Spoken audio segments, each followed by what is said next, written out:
In order to avoid the Nazis, Audrey Hepburn had to change her name. Her mom went to pro-Hitler gatherings. To raise money for the resistance, she gave covert ballet performances behind blackout curtains. I had prior experience working hard. Ballet requires discipline. I could only help with those things.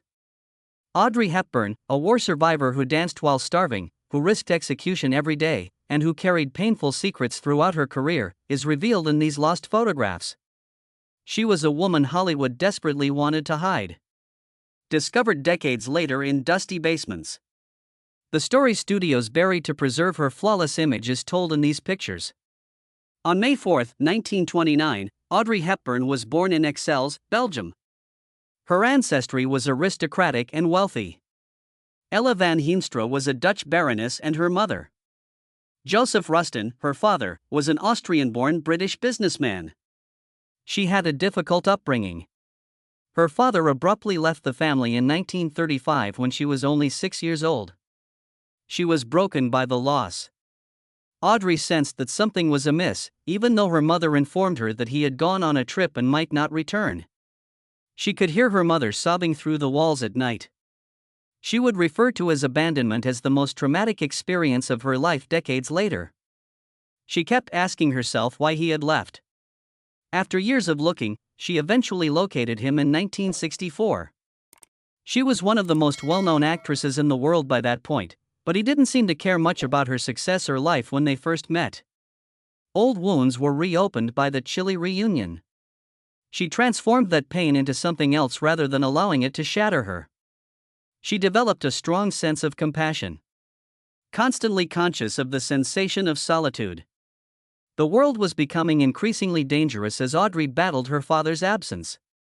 Europe was on the brink of conflict. Her mother had backed fascist ideas, as did many other aristocrats at the time. She even went to pro-Hitler gatherings. But she had a change of heart when she realized the true brutality of the Nazis.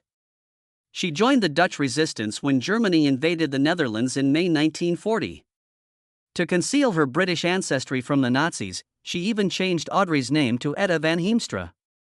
In the hopes that the Netherlands' neutrality would shield them, Audrey and her family relocated to Arnhem. It didn't.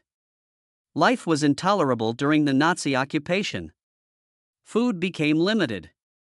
And famine was rampant by the hunger winter, which lasted from 1944 to 1945.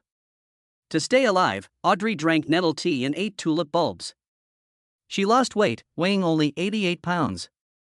She experienced anemia and respiratory issues that persisted throughout her life. Later, she remembered going days without eating or looking for turnips in frozen fields. Her body was permanently weakened by the war, but it also strengthened her fortitude. She managed to fight back even as she starved. Having studied ballet since she was a young girl, she raised money for the resistance during the war by using dance. She gave a covert performance behind blackout curtains. No one ever applauded. German soldiers might come to their door at any noise. The funds supported Jews in hiding and resistance fighters. She also worked as a courier, hiding secret messages in her shoes to get past Nazi checkpoints. She was aware of the danger. She would be put to death if discovered. Nevertheless, she did it. Audrey was 16 years old and still had aspirations of becoming a ballerina when the war ended in 1945. Her body, however, had been weakened by years of malnutrition. She would never be strong enough for professional ballet, according to doctors.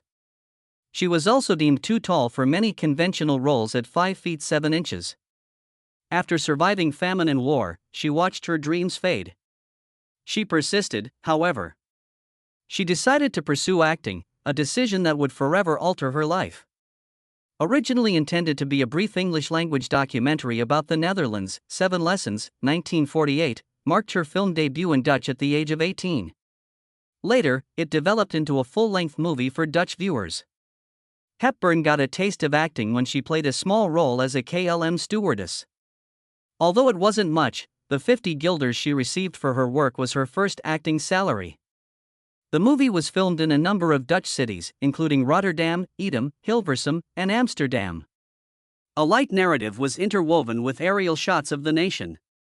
Despite its lack of popularity, the movie marked a sea change for Hepburn. She had trained in ballet for years with the goal of becoming a prima ballerina, but she had to change her course due to health concerns. Her new career was acting. Years before Hollywood made her famous, she was discovered by the film's director, Charles van der Linden, who later claimed to have done so. Hepburn worked as a chorus girl in West End musicals after relocating to London in order to provide for her mother and herself. She made appearances at the London Hippodrome in 1948 in high-button shoes, and at the Cambridge Theatre in 1949 in Sauce Tartare and 1950 in Sauce Piquant. These musical comedies were fast-paced and demanded a lot of singing and dancing. Although the work was hard, it helped her gain confidence and gave her stage experience. She also worked on honing her voice with actor Felix Aylmer during this period. His instruction influenced the poise and elegant diction that eventually became a hallmark of her style. The finances were tight. In order to support them, her mother took on menial jobs. Hepburn, however, was adamant about succeeding. Her elegance and charm began to be noticed, despite the fact that she was not yet landing big roles. She was ready for what was to happen after these years in London. Hepburn's life was altered by an unexpected encounter she had in 1951 while filming Monte Carlo Baby. Colette, a French author, was looking for a lead actor for her novella Gigi, which was being adapted for Broadway. She said, "There's Gigi," as soon as she saw Hepburn on set. Hepburn wasn't sure she wanted to play such a big part.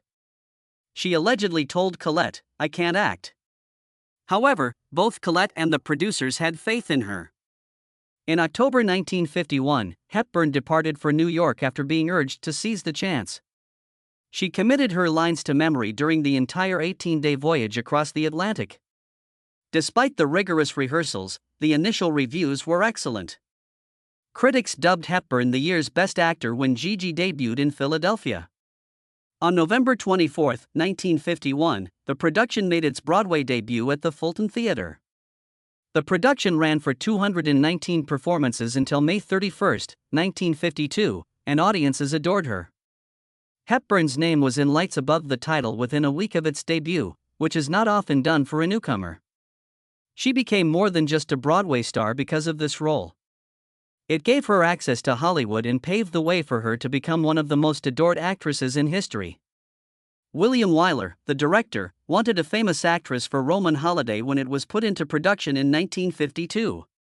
He considered Gene Simmons and Elizabeth Taylor, but then he saw Hepburn's screen test. She exuded an uncommon elegance and candor that came naturally to her. She was so trusted by Paramount Pictures that they paid $50,000 to break her contract with Gigi. Everything changed with that choice. The movie was filmed in the summer of 1952 in Rome. Hepburn portrayed Princess Anne, a young princess fed up with her rigid responsibilities. In search of a taste of independence, she sneaks out one evening and explores the city. American journalist Joe Bradley, portrayed by Gregory Peck, discovers her dozing off on a park bench. He initially intends to write an exclusive story about her covert escape, but after spending the day with her, he has second thoughts. They clicked easily. Every scene felt authentic, from dancing by the Tiber River to riding a Vespa through the streets. On August 27, 1953, the movie had its U.S. premiere. The audiences were enthralled. Hepburn gave a new and vibrant performance. She was a princess who laughed, explored, and occasionally defied the rules. She was sophisticated but approachable. Her grace, elegance, and positive attitude were lauded by the New York Times. The desire for freedom shared by her characters resonated with post-war audiences. Her wardrobe served as a source of inspiration for fashion designers, particularly the basic blouse and skirt she wore while touring Rome. Roman Holiday won 3 of the 10 Oscars he was nominated for at the 26th Academy Awards in 1954. A rare accomplishment for a newcomer, Hepburn won Best Actress. Beyond the accolades, the movie became a timeless classic, a love letter to Rome, and a movie that revolutionized romance in Hollywood. It also won Best Story and Best Costume Design. Without Gregory Peck, none of this would have occurred in the same manner. He was the sole star of the movie when he signed on, and his contract assured him of top billing. However, he came to the realization that Hepburn was unique halfway through the filming process. "She's going to be a big star, so you need to change this," he told his agent. This was an unusual move because male leads still dominated Hollywood. However, Peck demanded that Hepburn's name be listed next to his. He also became her mentor, helping her make her first big Hollywood movie. They were friends for many years. Throughout her career, Audrey Hepburn gave many memorable performances. Her most well-known roles, however, were not without difficulties, controversy, and unexpected twists behind the glitz. She portrayed a chauffeur's daughter who was entangled in a romantic triangle with two affluent brothers in the 1954 film Sabrina. Billy Wilder's film was a success, but the journey there wasn't without its challenges. After Cary Grant declined the role, Humphrey Bogart was chosen to play Linus Larrabee. Bogart was 30 years older than Hepburn, at 54, and there was an awkward chemistry between them. Nor was he pleased with the movie. Wilder was so irritated by the frequent last-minute scene changes that he later likened the experience to Casablanca, 1942. Drama off-screen added to the complexity. While filming, Hepburn and her co-star William Holden fell in love, but their romance ended suddenly when she found out he was unable to conceive. Despite how much they cared for one another, Hepburn left because she had always wanted a family. Holden was never able to move on.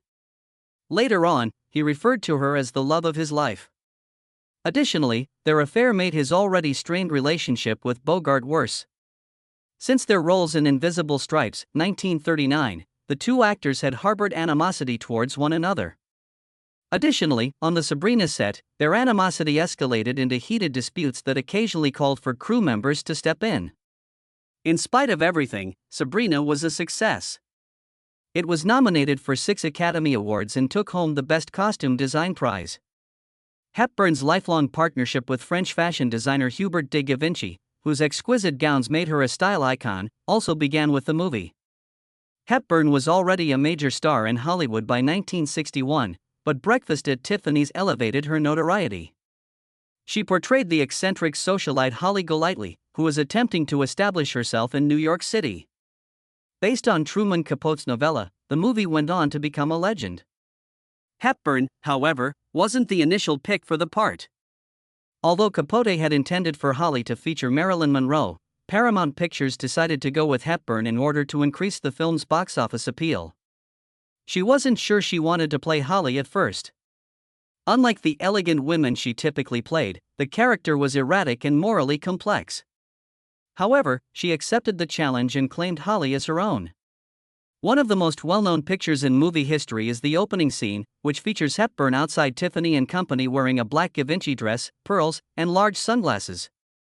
The little black dress became a must-have for women everywhere after that dress, which was simple yet elegant, forever altered fashion. Turned into a pivotal movie of the time. However, not every aspect of the film held up well over time. Mickey Rooney's portrayal of Mr. Yunyoshi, a stereotypical character that many critics later deemed offensive, was the most contentious. Nevertheless, Hepburn's charisma made the movie unforgettable, and it continued to be a classic. One of the largest casting disputes in Hollywood history was brought on by My Fair Lady, 1964, 3 years later. Julie Andrews had performed on Broadway as Eliza Doolittle, a Cockney flower girl who was transformed into a lady of high society. However, Hepburn was selected by Warner Brothers to star in the film adaptation of the musical.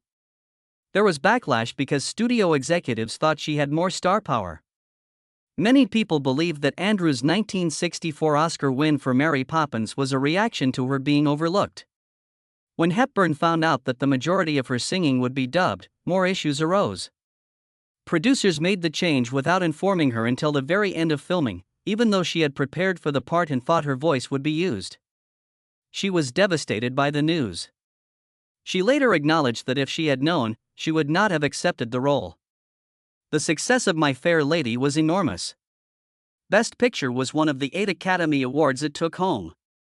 There was disagreement over Hepburn's performance, but Rex Harrison, who played Professor Henry Higgins, was praised the most. While some critics praised her for capturing Eliza's metamorphosis, others believed she was miscast. The legacy of the movie was greatly influenced by its costumes.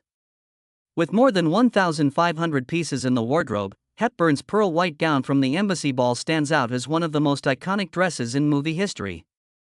Beneath all the glamour, however, My Fair Lady rekindled a long-running discussion that is still going strong today regarding Hollywood's preference for big names over artistic integrity. Despite being one of the most admired women in the world, Audrey Hepburn had a heartbreaking personal life. She met director and actor Mel Ferrer at a party in 1953. Following their introduction by Gregory Peck, they collaborated on the Broadway production of Andean. Ferrer's experience and intelligence were admired by Hepburn. He had already been married twice, had 4 kids, and was 12 years older. And yet she fell in love. They were married in a private ceremony in Switzerland on September 25, 1954. Their life together initially appeared to be ideal. Ferrer backed Hepburn's career, and she had recently won an Academy Award for Roman Holiday. However, things were different behind closed doors. He was characterized as domineering and envious. Used an iron fist to rule her. The tension between them increased along with Hepburn's fame. She yearned to have children, but tragedy kept happening. During the filming of The Unforgiven, she experienced several miscarriages, including one in 1959 following an accident involving a horse. She gave birth to their son, Sean, in 1960. She lost 2 more pregnancies after that, though. She remained in the marriage for years in spite of the suffering in Ferrer's alleged adultery. She wished to prevent her son from growing up in a dysfunctional household. However, after 14 years of dating, she was unable to maintain her relationship by 1968. The marriage ended in divorce. She had already known a different kind of love long before that. She had an affair with William Holden in 1954 while they were filming Sabrina. He was married and had 3 kids, but she fell in love with him because of his attractiveness and charm. At one point, she described him as the most attractive man she had ever seen. She even contemplated leaving Ferrer for him because of their intense on-screen chemistry. Then everything was different. Holden acknowledged having had a vasectomy. Being a mother had always been Hepburn's dream. She also ended the affair after realizing they had no future together. In 1962, 8 years later, they collaborated once more on Paris When It Sizzles. Holden's alcoholism had gotten worse by then, though. Their once passionate romance was reduced to a memory as Hepburn endured the agonizing experience. It was the last chapter of a love story when Holden passed away in 1981. That had never really materialized. In 1968, while on a cruise following her divorce, she met Italian psychiatrist Andrea Ditti. He was smart, charming, and gave her the impression that she had at last found the stability she had been looking for. She gave birth to their son, Luca, in 1970 after they were married on January 18, 1969. However, their joy was fleeting. Ditti cheated on him during their marriage. He was occasionally spotted in public with younger women. He also hosted them at their house while Hepburn was away. It was a deep-seated betrayal. She told Sean about Ditti's affairs when he was 12 years old. In 1974, she experienced yet another miscarriage, adding to the emotional suffering. While he carried on with his social life as he saw fit, Ditti wanted her to adopt the role of a traditional Italian wife. Their disparity increased. They were married for 13 years before divorcing in 1982. Then something was different. At a dinner party in 1980, Hepburn met Dutch actor Robert Wolders. They clicked right away. He had just lost his wife. There was no hardship or heartache like in her previous relationships. Despite never getting married, they established a life together based on friendship and trust. They led a quiet and contented life together for more than 10 years. As Hepburn committed herself to humanitarian work, Wolders frequently accompanied her on her UNICEF missions. She described him as a wonderful man in an interview from 1989, saying he made her feel safe and loved. She had been looking for a pain-free love for years. Eventually, she located it. Wolders used straightforward yet impactful words to reflect on their time together after her death in 1993. Each other is the best thing to cling to in life. Following the release of Wait Until Dark in 1967, Audrey Hepburn's life drastically changed. The film, a gripping psychological thriller, was a critical and financial success and earned her a nomination for an Academy Award. But rather than leveraging that momentum, Hepburn took a surprising turn of events. She left Hollywood behind. Even though her career was at its peak, something else was more important. She desired a family.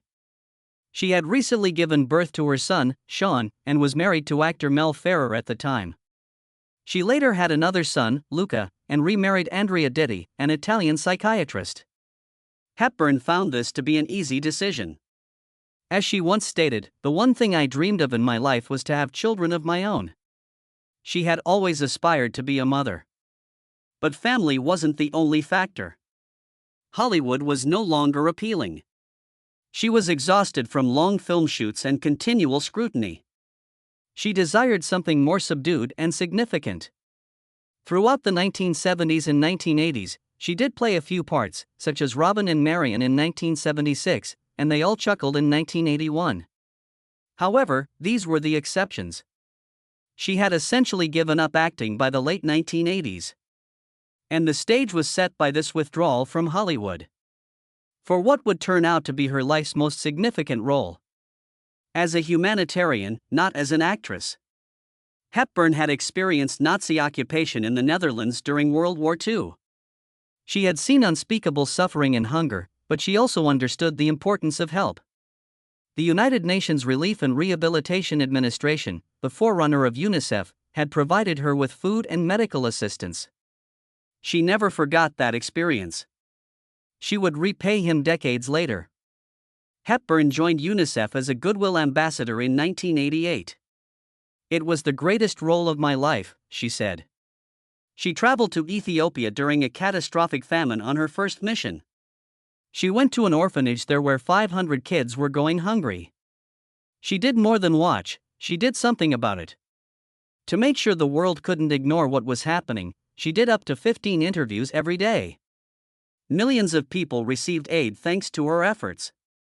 She was constantly on the road for the next 5 years. Working on Operation Lifeline, which brought food to areas cut off by fighting, she traveled to Sudan during its civil war. She backed vaccination efforts in Bangladesh. She advocated for sanitary conditions and clean water in Vietnam. She also traveled to Somalia in 1992 for her last mission. She was shaken by what she saw there. She said, "I entered a nightmare. I wasn't expecting this." She had never seen a humanitarian disaster like the one caused by the war and famine. In the field, she continued to work. She provided testimony to the U.S. Congress and used UNICEF's State of the World's Children reports to spread awareness. And created campaigns for fundraising. She persisted in her advocacy for underprivileged children even after receiving a cancer diagnosis in 1992. She worked until she was unable to do so physically. Hepburn's actions altered how people around the world viewed humanitarian crises. She had the ability to draw attention. She demonstrated during her visit to Bangladesh that the nation was not, as Henry Kissinger once claimed, a hopeless situation. The world witnessed the impact of UNICEF's work through her. After her death, her influence remained strong. Her family established the Audrey Hepburn Society, which still funds UNICEF's work.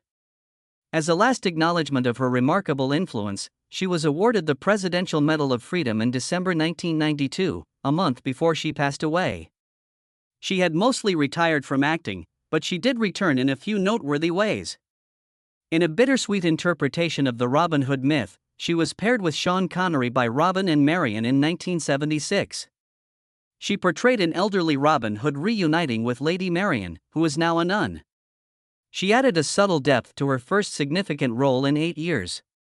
She was then cast as an angel in Steven Spielberg's 1989 film Always, helping to find a lost soul. Although it was a short role, it was very symbolic. She was specifically picked by Spielberg due to her classic elegance. Before she gave her all to humanitarian work, it was her last on-screen appearance. Everything changed by the end of 1992. Hepburn started having terrible stomach pains shortly after she got back from Somalia. Tests came back positive. Her rare and aggressive cancer, pseudomyxoma peritonia, had already spread. It was a sobering diagnosis. Her life was limited to a few months. She handled the news with amazing poise. She reportedly said, "How disappointing," as she peered out the window. Her only wish was to spend Christmas back in Switzerland, but she was too weak to travel by train. To transport her home, designer Hubert de Givenchy set up a private jet with flowers. Her final days were spent with her family in Tolochinenise, Switzerland. She was accompanied by her partner, Robert Wolders, her sons, Sean and Luca, and close friends. Audrey Hepburn died quietly in her sleep on January 20, 1993. Her age was 63. Gregory Peck, a longtime friend, read Rabindranath Tagore's Unending Love. Roger Moore, Hubert de Givenchy, and UNICEF representatives were present. Although the world grieved, her legacy continued to grow. Audrey Hepburn will always be remembered for her films, her humanitarian efforts, and the lives she impacted. Audrey Hepburn arrived in New York City in 1951 at the age of 22. Gigi, a Broadway play, had cast her, but hardly anyone knew who she was. She just wanted a big break like any other young actress. In the same year, a straightforward task was given to Life magazine's budding photographer, 29-year-old Milton H. Green. Introduce the American public to this new talent.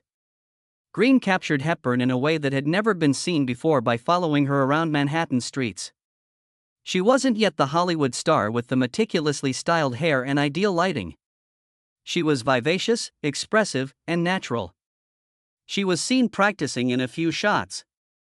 Others captured her in moments of silence, admiring the city. She had a quality that the world had yet to recognize, according to Green. His daughters inherited his collection of photographs after his death in 1985. It remained undisturbed in their Tarrytown, New York, childhood home for years. Then, in 2012, they discovered a set of unlabeled negatives while going through old boxes. They discovered something amazing when they held them up to a lightbox. Missing photos of Audrey Hepburn prior to her fame. A few of the rolls were undeveloped at all. Terence Pepper, a photography expert, assisted them in restoring and releasing the photos. These long-forgotten images, which depict Hepburn before Roman holiday altered her life in 1953, were eventually brought to life in books and exhibitions. In Brighton, England, there was another secret treasure in a basement. Hepburn was among the many famous people George Douglas, a photographer for Picture Post in the 1950s, had taken pictures of. He packed up his work and left when he retired in the 1970s. Jill, his wife, discovered old lockers containing film negatives while cleaning their basement following his death in 2010. Lost photos of Hepburn from 1952, when she was still a little known as an actress, were found inside. These images captured her as she truly was, in contrast to the glossy studio portraits that Hollywood would later use to mold her image. Unguarded, playful, and at ease. Despite being scratched and carelessly stored over time, the negative's allure could not be denied. When Douglas's artwork was restored and shown in Brighton in 2014, viewers were able to see a previously undiscovered aspect of Hepburn. Another long-forgotten picture reappeared at an auction, an unexpected location. For How to Steal a Million, photographer Douglas Kirkland had captured Hepburn wearing a detailed Givenchy lace mask in 1966.